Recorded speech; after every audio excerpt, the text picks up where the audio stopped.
Hey class, I hope you're all doing well. This is the topic of the week, and actually the topic for next week.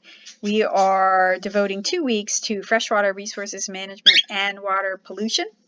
Today, or I should say, I'm sorry, this week, we're going to focus our efforts on the challenges with water management as far as too much water and too little water, and the challenges and then the solutions. And then next week, we're going to talk about water pollution. So as you see through the objectives, we'll talk about the strategies for saving water and what to do when there is just too much water in a place where it is not wanted or not needed. Okay, so wow, water is amazing. And when we look for life on other planets, oftentimes what we look for as far as if it's able to exist there, that is life as we know it, we look to see if there is water or any evidence of water. So what is so awesome about it? All right. Well, water has properties that we say in fancy terms has high adhesion and cohesion properties. That means that water is very sticky. The water molecules, H2O, as you see in the upper right-hand corner, 2 hydrogens and 1 oxygen. And that is that water molecules stick to one another. So like, what does that mean? It means that water can flow, like you see a stream flowing, right? Or you pour water from a jug and it flows in a stream. And that's a great way to illustrate that water sticks together without breaking apart.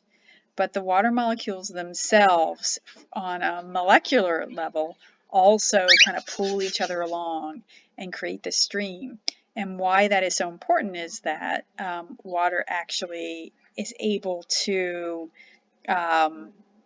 carry things through very small parts of your bloodstream, as well as the movement of dissolved solvents in plants. So that is very important. It has what we say capillary action. Water also has a surface tension. It has like a skin to it. And so what this does is it forms like droplets. If you see water on your, like drops of water, like rain, that fall on your car. This is really important from the standpoint of surface tension, like on lakes. Things can kind of float or walk on water, I should say, certain organisms. You also have that the density of water is really unusual in that it is a liquid at ambient temperatures. And one thinks, well, a lot of things are liquids at ambient temperatures, like orange juice or milk. But what you have with those two liquids is that is just liquid water with solids suspended in it. Water is one of the few compounds that is a liquid at what we would say ambient temperatures, and this allows us to be able to use water in its natural state. But another part of this density thing is that from a larger standpoint, like in ecosystems, is that water, when it is a solid, is less dense than water as a liquid. It's why ice floats. You know, a lot of solids in their solid form would sink in its liquid form of the same substance. And why this is so important to living things is you have freshwater bodies of water that in the wintertime you have ice, because it's less dense, will form at the top of the lake, and lakes will not freeze from the bottom up.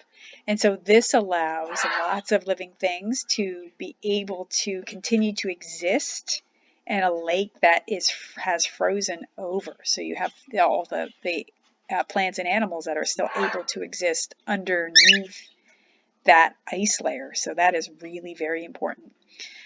And it's kind of cool is that as a liquid, being less dense than in solid form as ice, is that there's a certain temperature, -4 degrees Celsius, where water is its densest. And so very cold water will actually sink.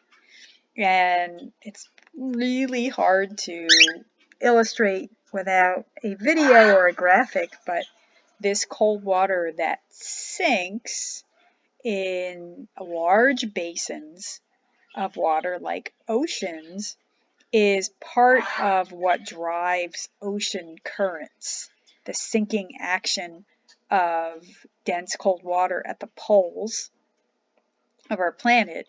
Water sinks and then it creates that the circumpolar pattern, or partially is responsible for that, as far as water movement in large areas between the continents. Now, the Earth's rotation is responsible for this too, but these water currents are responsible for our weather patterns. Water has high specific heat. It absorbs a lot of heat. That's really important to our planet as well, as far as absorbing heat from the sun and allowing our planet to be continue to maintain its heat relative, I should say, the constant relative heat all over the globe. And saying relative. This also, as far as, mostly we are made up of water as living beings. This allows us to hold on to our heat just as a single organism. So not only does this allow our planet to hold on to heat, but allows us as individuals to hold on to our heat. That is because we're mostly made of water. And it actually has cooling properties in the way that, it's why we sweat. Water is released through the pores of our skin, and it actually takes heat away from our bodies. So it has that dual property. And then water, for better or for worse, is considered the universal solvent. Not everything dissolves in water. Oil doesn't, for instance, but most things dissolve in water. And this allows, for instance, all sorts of gases and nutrients to be dissolved in our bloodstreams. The bloodstreams of animals or hemolymph. It depends if you're an insect, you have hemolymph, or if you're a plant, the water that's in the tissues carries nutrients around the plant itself. And this can be a bad thing, though, because it's a universal solvent. It actually carries a lot of dissolved pollutants from one place to another. So that can kind of be the unfortunate part of as far as being the universal solvent. So water isn't unique to our planet. Water is in a lot of places in our universe, actually, and in our own solar system. Like, for instance, the rings of Saturn are made up of ice water. There are other things that make up the rings of Saturn as well. But here on our planet, hey, we have water in liquid form. We have it in gaseous form in our atmosphere. It's in solid form found on the poles. We have water on the surface. We have water underground. We have water tied up in minerals. So we have water in pretty much everywhere. There is a lot of water on our planet. Now, as from our standpoint, though, from what water can we use as people? Wow, well, there's not a whole lot of that, unfortunately, because most of the water on our planet is salt water. And we as humans really can't use salt water. We can't drink it. We can't irrigate with it. We can't use it to wash our cars, for instance. So, while it's great we have all that water, that it's salt water can be a bit of a challenge for humans. And then as far as more water, 2% of that water is ice. So it's at either of the poles. Now ice, when it's like, the water at the poles, even though the ice that forms is from ocean water. When ice forms, only freshwater molecules form that ice. All the salts that are in salt water don't become part of that matrix of ice. That's what's left behind. So, you know, the icebergs that are floating around as a result of breaking off from glaciers on the poles or from sea ice, that's all fresh water. But still, it's not something we can that's readily available for human use. And then 1% is freshwater, so not a whole lot. And of that 1%, of course, it has to be clean. It can't be polluted, but we're going to get into that next week. So there's lots of water, not much for us to use, however. You have water from the surface. Now, some of this, I'm sure that's the water you can see, right? Lakes, ponds, rivers,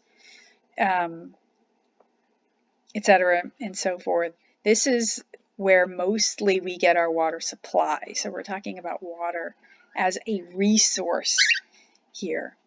But there is water then that is also underground that is fresh water. And you see there that on what we refer to as an aquifer.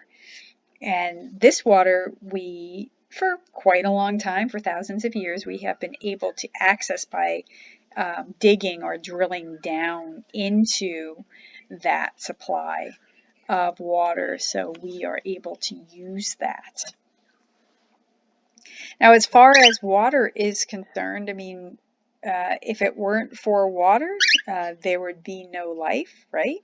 And so water has obviously then, just from a cultural standpoint, get rid of that, has shaped our formation of cultures and civilizations. I mean, we used to have to live near, before we knew how to dig down for it, humans had to live near some sort of a water source, a freshwater source, you know, whether it is a lake or a river, a pond, or what have you.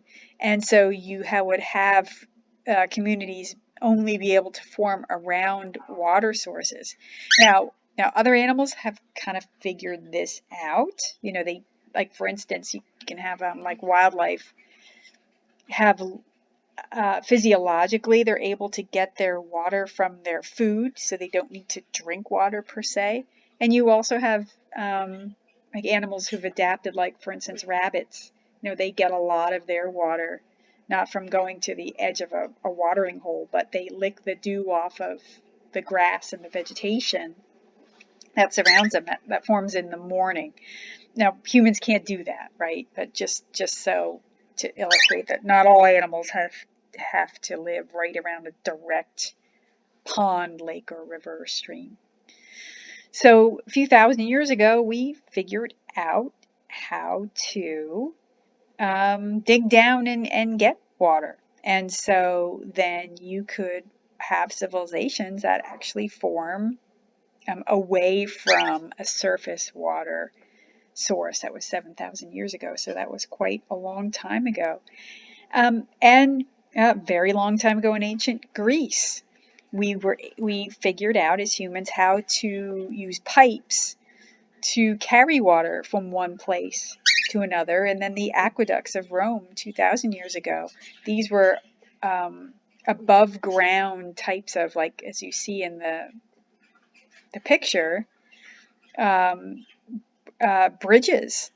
That they weren't underground pipes, but they were bridges that carried water from one place to another. Sometimes, like you see there, and some of these still stand today, but the longest one is 57, or I don't know if it's the longest, I'm sorry, but I'll just say one of the longest ones is 57 miles long, and it carried water from that far away to another place. So we've been, working on, because water, of course, is so critical, so crucial, humans have been solving the problems as far as acquisition of water for quite a long time and have been very successful at that.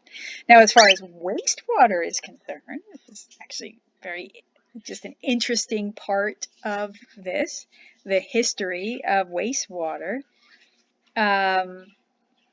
We have evidence of running water underneath areas where people would sit and dispose of their personal waste. I say go to the bathroom. It's a euphemism for it, but urinate or defecate. So that was 4,000 years ago. And then this seemed rather advanced and clean at the time, but then the Middle Ages hit, and up until the 1800s, and people were just dumping raw sewage into canals, into streets, into rivers, which, as you can imagine, not just the smell, but the disease was just rampant as a result of this. And so then quickly, it was not quickly, we're talking a few hundred years, technology came about as far as, we use pipes to bring water into places, fresh water, but now we figured out how to use pipes to remove this wastewater and carry it far away to prevent or eliminate these types of problems in societies, whether it's from aesthetics, as far as smell, to the spread of diseases, waterborne illnesses. Today, what we have, it depends on where you live. We're still using pipes to acquire our water. If you live rurally, you might get it from a personal well. I know my parents do. They have well water that drills down into the aquifer and brings water up. If you live in a municipal area, you have water that is piped in from a drinking water plant. And so that water is filtered and then stored and then pumped into those homes or businesses that need that. Now, in Bethlehem, your water comes from Monroe and Carbon County. There are 2 water reservoirs there, 23,000 acres of property, and that water is piped to you. I live in Easton, so they're the same reservoirs, but it's a different place that does that, at least the part of Easton where I live. And believe it or not, the first public waterworks is right here in Bethlehem along the Monocacy Creek back in 1762. It's a tourist attraction of sorts, so I recommend visiting that. So that is very, very cool. As far as wastewater, if you live in a rural area, you would have your septic tank or drain fields where your waste is released into a buried area in your yard. If you live in a suburban or urban area, your wastewater, whatever gets flushed down the toilet or goes down the sink or shower, that goes through pipes and that gets taken to a wastewater treatment plant.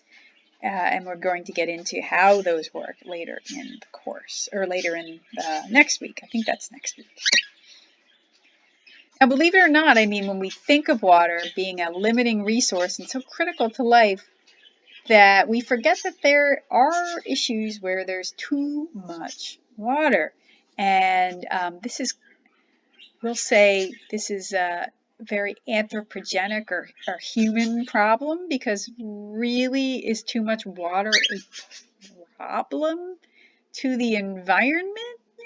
Well, it is a problem if it causes flooding and property damage and loss of life. So in the absence of humans, it really isn't that big of a deal, I guess, because the environment just adapts to these issues, but we tend to live in places where we shouldn't, or alter the environment to where flooding usually doesn't occur, but now it does.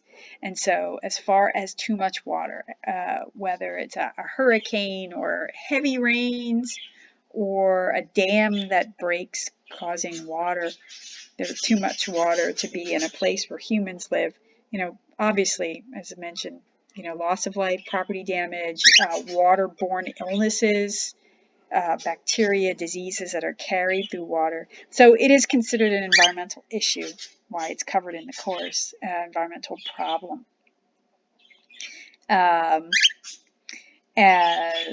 So the solutions, I mean, one of the obvious ones is that you just don't live in flood-prone areas, and there used to be, or I'm sorry, there didn't used to be laws that prevented people from doing this, but now there are laws. If you live, or I'm sorry, like in some places, you're not allowed to build structures in a flood zone, whether it's called a 100-year or 500-year flood zone around waterways. And this is primarily to keep the environment intact, because we understand how important these areas are. These wetland areas are what we call riparian zones that surround streams, lakes, rivers, ponds. They don't let you build there because it keeps water clean, and it's important for the ecosystems that surround this, for the animals and the plants that live there. But it's prone to flooding, so it keeps people safe, it keeps property safe. And these types of laws can be somewhat tricky, because as far as implementation, because people don't like being told what to do or where to build. Now, you have lots of structures before these laws were put into place that already exist. Like, I lived in a flood zone in my 20s, right along a stream, and it was really idyllic. It was beautiful, but it flooded. It causes lots of problems, as far as the property was concerned. And there are places where you can still live in these flood zones, or like you can still get a place that's built in a flood zone, but good luck trying to insure it. Your insurance either won't cover that, which would make you not perhaps want to live there, or you can get insurance, but it's really super duper expensive. Now, one of the problems as far as, why places flood is because in many areas we've taken away the vegetation that would normally absorb this water in a heavy rainstorm or a hurricane. Like all the trees and the grasses would just naturally keep these erosion events, these flooding events from occurring, and it would just soak into the ground. But we've taken all that away, and so the water can't. So it just runs off of the land and then causes flooding, whether it's just bare soil, like in an agricultural field, or whether it is that we've paved it over, as far as like built lots of roads and parking lots, that water just runs off of it and doesn't get absorbed and then causes flooding. So one of the things that we can do to avoid this flooding is we could keep this, or not remove the vegetation, keep the vegetation intact. Keep the riparian zones, the areas that surround streams and ponds and lakes and rivers, intact. You see in the bottom picture, that's a photograph of the Haiti and the Dominican Republic. That both countries share the same landmass. And on the right is the Dominican Republic, and you see all the forest, you see all the woods. And on the left is Haiti, which you don't see any trees there. And that line that you see separating those two countries, Dominican Republic has a really strong environmental policy where they keep their forests intact for the most part, and they practice sustainable forestry, whereas Haiti did not. They just clear-cut everything. And as a result, when you have a big event that occurs, like a hurricane that sweeps over that whole landmass, that Dominican Republic fares very well. They don't have the flooding and the landslides, the mudslides, and the damage that is done by these natural disasters, these natural events, I should say. But Haiti has flooding problems and landslides and just all sorts of property damage and death because they don't have the vegetation that's still there that would prevent those sorts of events from occurring. And then you see the middle slide as far as that's the parrot, sorry, as far as agricultural fields and erosion that rain events would cause flooding is that their methods, and we'll see this in when we talk about soil and agriculture much more extensively, but contour farming, it's where you make the furrows against the elevation points in any given field so water doesn't run directly down the side of the hill and take all the soil with it. Instead, it gets caught up in those furrows and prevents flooding further down. So yes, too much water is a challenge. But where we kind of mostly hear about and what we focus on, since we need it so badly, is not enough water. And obviously, you know, here are buzzwords, is we're not using water sustainably. There's as much water on our planet, you know, thousands of years ago than as much water then as there is now. It just keeps cycling through the water cycle, but we're either polluting it too much, which is next week, or we're taking out that usable water faster than the water cycle can naturally replenish it. So we're just using too much. We're not using it sustainably. And you see Lake Mead at the top. You see that the top here, I don't know if you're going to be able to see it with my pointer, that's where the water level was a few years before, and that lake has dropped significantly. And this is where a lot of western U.S. gets its fresh water. You have another graphic here of the Aral Sea. This is what it looked like, and it's a freshwater body of water. In 1963, you see that it was a robust representation of a freshwater lake, freshwater sea, and then you had lots of problems as far as wars between these countries. You had changes as far as what the water was used for. There was a lot of cotton was predominant, but other crops in the countries that share that lake that were using that water for their own purposes. And here in 2007, there really is literally nothing left. And you had millions of people depending upon that water for their own, not only for their crops, but for themselves. And it's causing lots of challenges in that particular region. What you see below is a satellite picture. You see the drawing in the middle picture. So you not only have an overdrawing of surface waters in an unsustainable way, but you also have the water underground is also being drawn off faster than it can naturally recharge or replenish itself. So we are using the water in the middle of our country, the Ogallala Aquifer, 40 times faster than can be replenished, and has fallen. The water table has fallen 150 feet. So you wind up having all sorts of problems with overdrawing this water. It's mostly used for agriculture, the Ogallala Aquifer. But wells have to be dug deeper to get to the water. You won't be able to have enough water available to irrigate your crops. And this is in the middle of our country where we grow most of our crops. You wind up, if you overdraw groundwater, it can actually act to suspend the land above it. And if you draw that water off, you wind up having sinkholes form. We see this a lot in Florida. And we have a lot of sinkholes here too in our part of the state.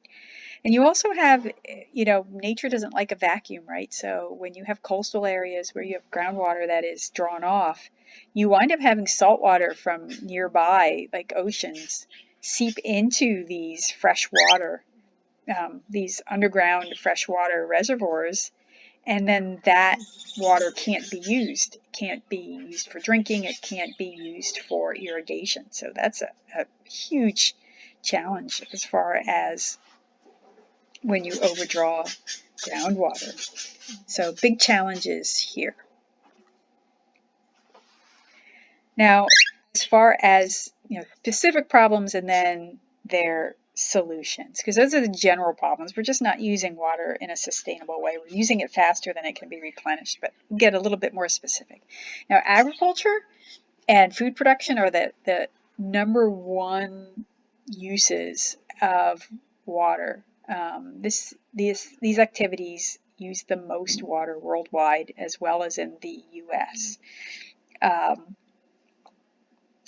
And through, obviously, watering livestock, but also through irrigation. And you have, with so many people on our planet, we have to feed everybody. And so we have crops growing where we have never had them grow before. So they must be irrigated, where they watered artificially, without just depending upon the rain. And our irrigation is conventional irrigation is where you just spray water up in the air, because we're talking about thousands of acres that need to be irrigated, not just like watering your back garden. And these irrigation systems spray water up in the air, and the water falls then onto the crops. Now, what can happen with this, one of the problems with this type of irrigation is that the water can evaporate into the air. A lot of water evaporates, and then you have the salts that are in water. Even fresh water has dissolved salts and minerals, just not to the extent of ocean water.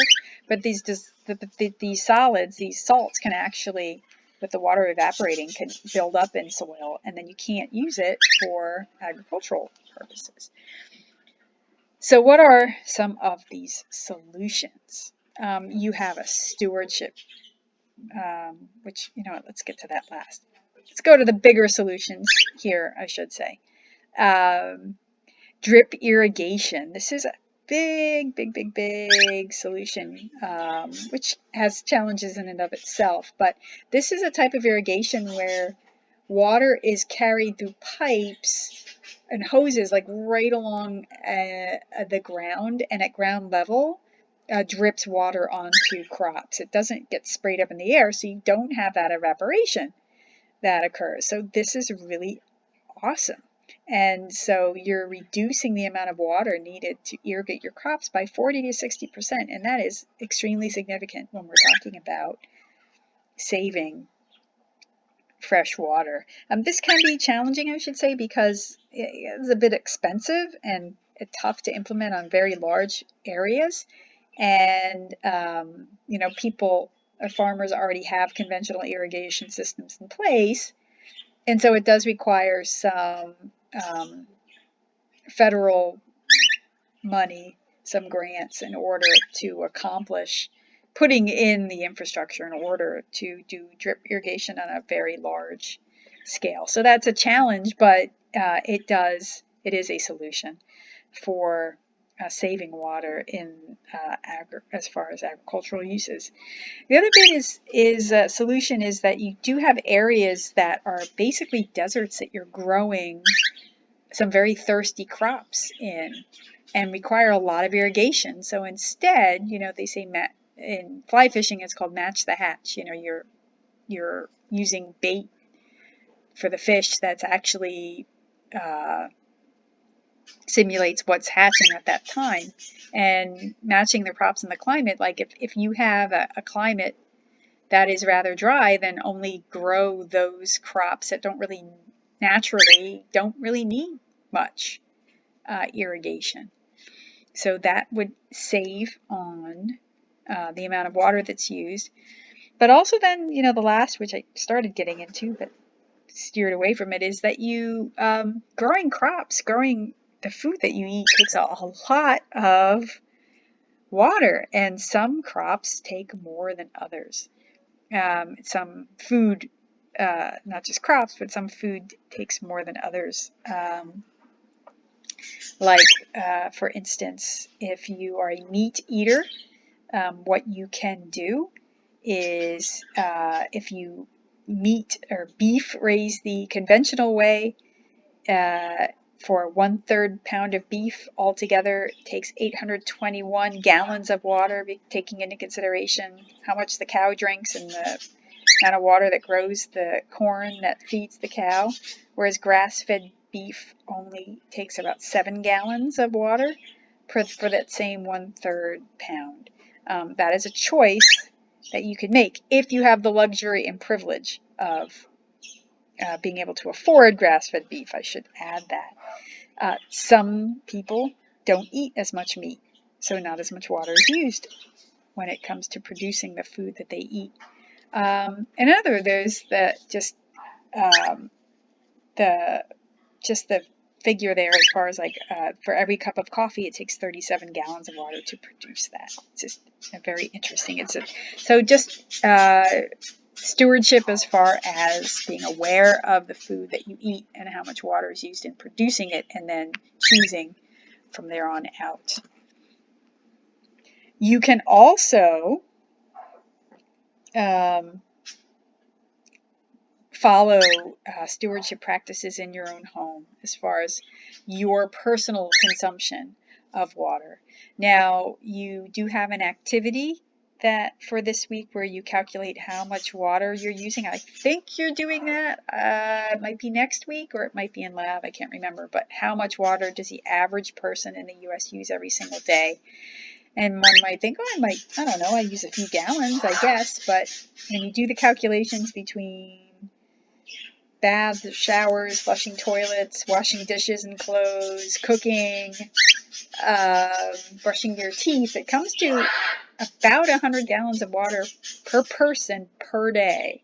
So what can you do to reduce this? This may apply to you, it might not. From a personal standpoint, from a household standpoint. Some of the obvious ones, which people don't do as much as they did when I was a kid because we've learned more, like don't have the water running when you're brushing your teeth or when you're washing your face. Take shorter showers. Don't run the dishwasher or laundry unless they're full. Again, this is personal stewardship. Are you willing to take a shower, like a military shower, they say, where you turn the water on, you lather up, you turn it off, or you turn the water on, you get wet, you lather up, you turn it off, lather up, and then you turn the water back on and rinse off, like the 90-second shower. Some of us like to linger in the bathtub or the shower, right? So that's a stewardship choice. You can change to low flow fixtures in your house. Now, we actually live in an area that, we might have water shortages, where, they say, oh, you can't wash your car, you're not allowed to water your lawn. That is implemented, occasionally, but there's some parts of the world, some parts of our country where water is actually really scarce. And so when you talk about these low flow fixtures, low flow shower heads, low flow fixtures on your sink, or low flow toilets, these aren't a luxury or a choice in some parts of especially the world. Now in the US, it's hard to enforce such laws, but these have to be installed. It's mandatory, like parts of the Middle East where water is really scarce, where, these are just a matter of course. These fixtures have to be, these low flow fixtures are the only thing that's available, and by law they have to be put into place. I believe it was attempted to be implemented in the last 2 years, these low flow fixtures. And of course, our federal government had a field day making fun of people who wanted these low flow fixtures because who cares about saving water, right? What do we care? I can use as much water as I want because I'm an American, blah, blah, blah, blah, blah. You know what? I'm just not going to get into that. I'm sorry. But anyway, you can repair leaks. Water leaks actually account for a lot of wasted water. Gray water is another. In our part of the country, we don't really have to worry about this so much, but some people do install gray water systems in their house. And that is like, the water that gets flushed down the toilet goes to the wastewater treatment plant. That's nasty, right? But water that's goes down your shower drain, that's just really, you're not defecating in it, right? Or laundry water or water from your dishwasher can actually be repurposed, like for to water lawns, for instance, or to even wash your car because it really isn't that dirty. This is called gray water, and that can be reused. Some parts of our country, they have gray water collection systems, personal ones, and again, some parts of the world have these mandatorily put on their houses and even businesses. Rain barrels, you can collect the water that runs off your roof and use these. So some people do have these rain barrels. Xeriscaping is not in our country again, but in certain parts of the country, in certain parts of the world. I'm going to use actually Arizona, New Mexico, Nevada as an example, or specifically Nevada, in that people move to these places and they're natural deserts, but they wanted it to look like where they were from. So they would plant beautiful green lawns and they would plant flowers, and they'd have to use a lot of water to irrigate these to keep them looking nice. Like here, we don't really do that much because we live in an area that gets a lot of rain. They don't there. And they were using a lot of water. Like think of a golf course in the middle of a desert. They use a lot of water to keep those greens green. And what you had is a big movement to return back to, look, if you live in a desert, then don't have a green lawn. Just have a desert scape, which is called a xeriscape. And you had like those municipalities around Las Vegas who got tax breaks and tax incentives if they got rid of their green lawn and returned to xeriscaping. And so people did that. When there's finances involved, when there's money involved, people will do that. So you have xeriscaping initiatives. And this is really terrible, but it exists, so I included it here. It's not very environmentally sound, but I included it just so you know, is that there are people who insist on having their lawn green, and if they have grass and they're not allowed to irrigate it, they have somebody come in and they actually paint it. And you see that's a picture there of somebody with a spray gun. It's a service. Again, I can't imagine this is that great for the environment. Maybe they use environmentally friendly dyes or something. But if you insist on having your lawn look like a golf course in a place where you don't get much water, then knock yourself out, I suppose. And then another solution, as far as being able to provide enough fresh water, once you've gone through those measures to save water, with agriculture, altering agricultural practices, but then you have situations of making changes in your own life, in your own home. You have ways of what we would say making fresh water. You can undergo desalination as far as removing the salts from ocean water. You have distillation processes as well as reverse osmosis, and there's a video that shows that if you want to click on that link, that takes salt water and turns it into fresh water for people to use. Now, we have a few of these plants in the United States. Again, generally we're okay with water supply.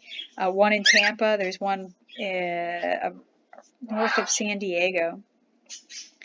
But in certain parts of the world, you have where almost half of the water in Israel and Saudi Arabia come from these desal plants. And that is taking the salts out of salt water and then using that fresh water. Now, there are initiatives to use, because they're very expensive, but if you need fresh water, you need fresh water, right? And it uses a lot of fossil fuels. These processes use a lot of energy. So there is a huge initiative to get these plants up and running, or continuously run with renewable energy, so you're not trading one environmental problem for another.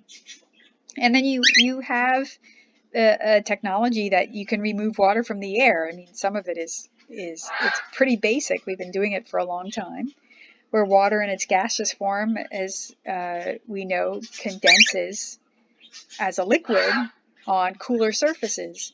So you have these nets, actually, that you can put up, and you can actually collect water onto those nets, and then the water drips down into a basin, so you can collect water that way from the air on a somewhat large scale.